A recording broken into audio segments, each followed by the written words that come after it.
Bleak House by Charles Dickens. Preface.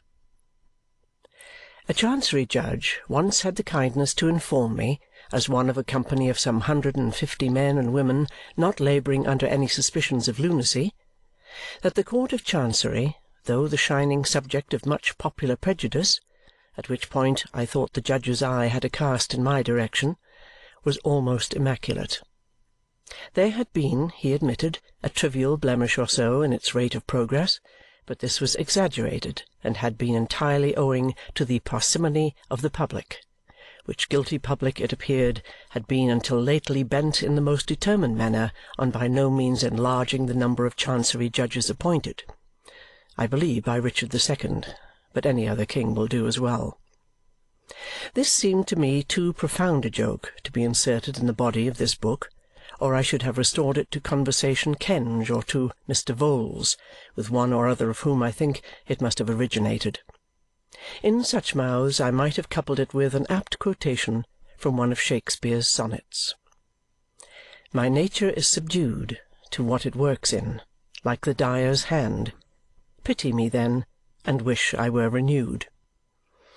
But as it is wholesome that the parsimonious public should know what has been doing and still is doing in this connexion, I mention here that everything set forth in these pages concerning the Court of Chancery is substantially true and within the truth. The case of Gridley is in no essential altered from one of actual occurrence, made public by a disinterested person who was professionally acquainted with the whole of the monstrous wrong from beginning to end. At the present moment, August 1853, there is a suit before the court which was commenced nearly 20 years ago, in which from 30 to 40 counsel have been known to appear at one time, in which costs have been incurred to the amount of £70,000, which is a friendly suit, and which is, I am assured, no nearer to its termination now than when it was begun.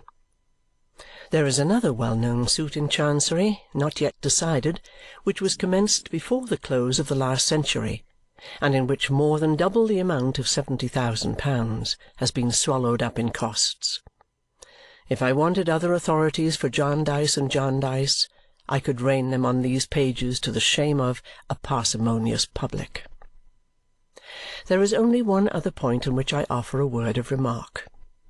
The possibility of what is called spontaneous combustion has been denied since the death of Mr. Krook, and my good friend Mr. Lewes, quite mistaken as he soon found in supposing the thing to have been abandoned by all authorities, published some ingenious letters to me at the time when that event was chronicled, arguing that spontaneous combustion could not possibly be. I have no need to observe that I do not wilfully or negligently mislead my readers, and that before I wrote that description I took pains to investigate the subject.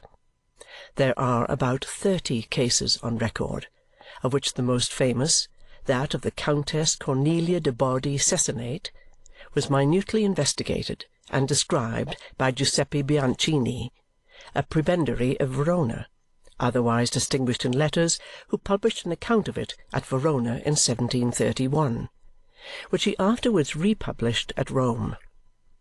The appearances, beyond all rational doubt, observed in that case are the appearances observed in Mr. Krook's case. The next most famous instance happened at Rheims 6 years earlier, and the historian in that case is Le Cat, one of the most renowned surgeons produced by France.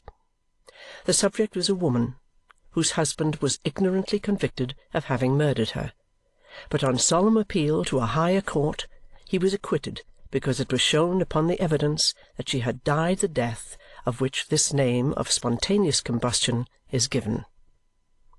I do not think it necessary to add to these notable facts, and that general reference to the authorities which will be found at page 30, volume 2, the recorded opinions and experiences of distinguished medical professors, French, English, and Scotch, in more modern days, contenting myself with observing that I shall not abandon the facts until there shall have been a considerable spontaneous combustion of the testimony on which human occurrences are usually received.